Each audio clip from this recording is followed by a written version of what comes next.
Do you know what a banded agate is? It's a stone. You can find them, if you're lucky, along the Lake Superior shoreline in the Upper Peninsula of Michigan. When I was a kid, we used to go for vacation in the Upper Peninsula of Michigan. And one of our hobbies as a family was to look for agates.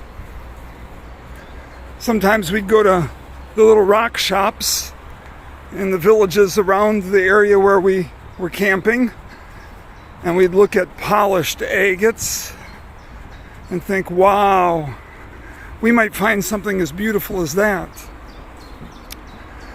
I guess I grew up in a hunter and fisher family. I know that doesn't go over well with everybody these days, but you got to remember I'm old, and I lived in the back of nowhere, and my dad and mom, they liked to vacation even further in the back of nowhere, so hunting and fishing was a pastime for us, and often in the summer in the Upper Peninsula of Michigan. Today, I found a Japanese song or singer. Yeah, and it was great. In fact, I found about 3 or 4 of them that really are worth hearing about. But that's not the point of this live video.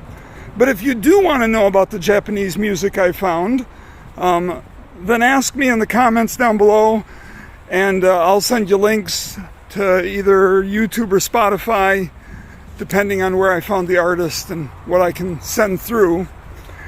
But I like finding stuff. I watch shows about finding things, people discovering stuff. I like to collect and look for things. I like finding things. And one of the things I've learned growing up is that you don't catch fish every time you go fishing.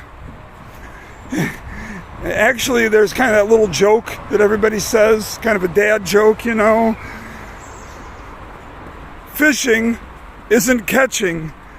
We'd call it catching if it was a sure bet, but it's fishing because you don't know. You don't know if you're going to get them, but you keep going, hoping for the big one, hoping to find the right lure or bait combination, the right water, the right time of day, the right weather conditions. Oh, wow. Fishermen will stand out in all kinds of weather, all times of the year, because they're persistent people. When I lived in Sheffield, there was old works. In England, a kind of a fabric was called a works. And it must have been a family name, maybe it was just a business name, but there was one that was turned into a museum close to where I worked called Persistence Works. Persistence Works. Persistence is that kind of dogged, not giving up, stubborn stick-to-itiveness. You know, if you're a good hunter or fisher or a collector, or if you're the kind of person looking for a precious, semi-precious stone, or if you're hunting for that elusive species or tracking down or exploring to try to find that plant or animal that nobody else has ever seen or has rarely saw. Maybe you're a birder, and on your life list you want to get a particular bird. Well, then you know what persistence is. You know what disappointment is.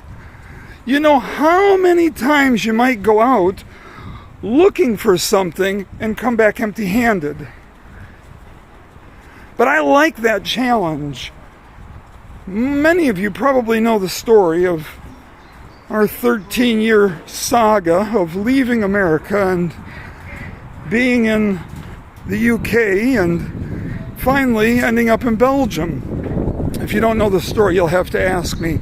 Put a note down in the comments down there, and I'll fill you in on how that all happened. But nonetheless, It took 13 years from the moment we knew that we should be in Belgium, that God sent us to Belgium, that Belgium was our destination, to the time that we lived there full time, was a 13-year trip. You can bet your bottom dollar I was looking for ways. I wasn't sitting on my hands at all. I was looking for the right combination, looking for a way, looking for the right moment. Yeah, there's a lot of people in the Bible who were looking for things. In Hebrews, there's a list of heroes of faith, and at the end of that list it says they were all looking. In fact, it says Abraham was looking for a city whose builder and maker was God.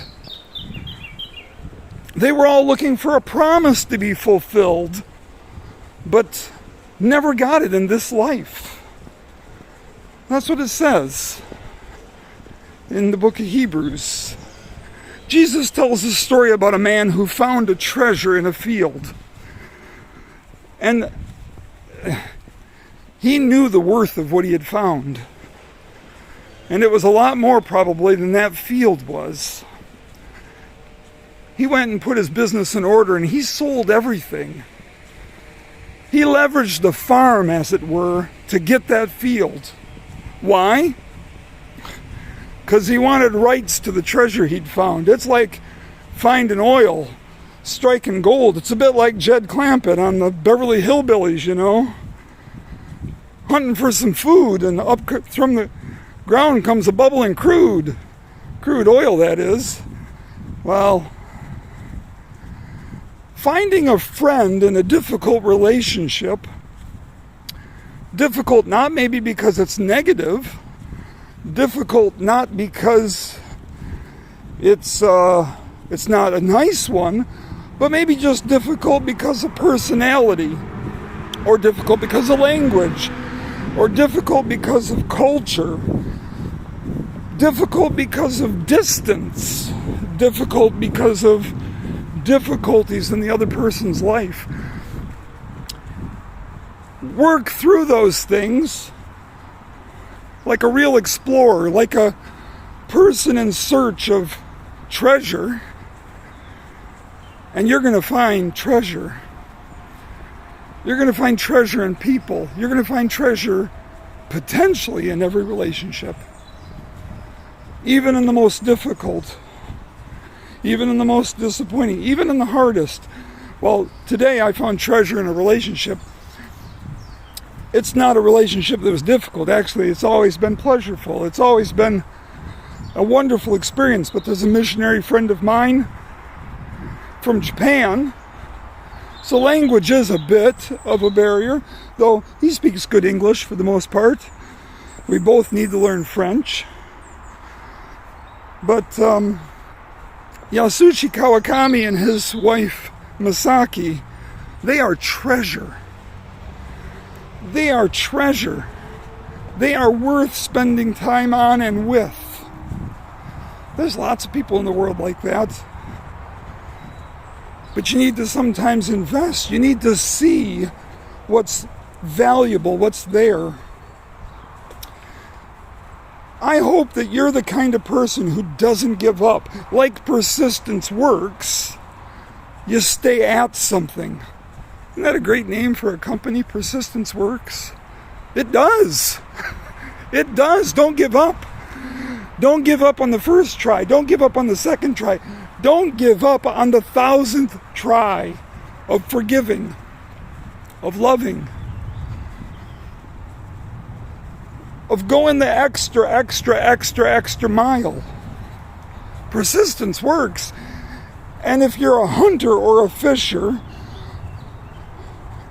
then you know that half of the joy of finding is the pursuit. The pursuit of a good relationship.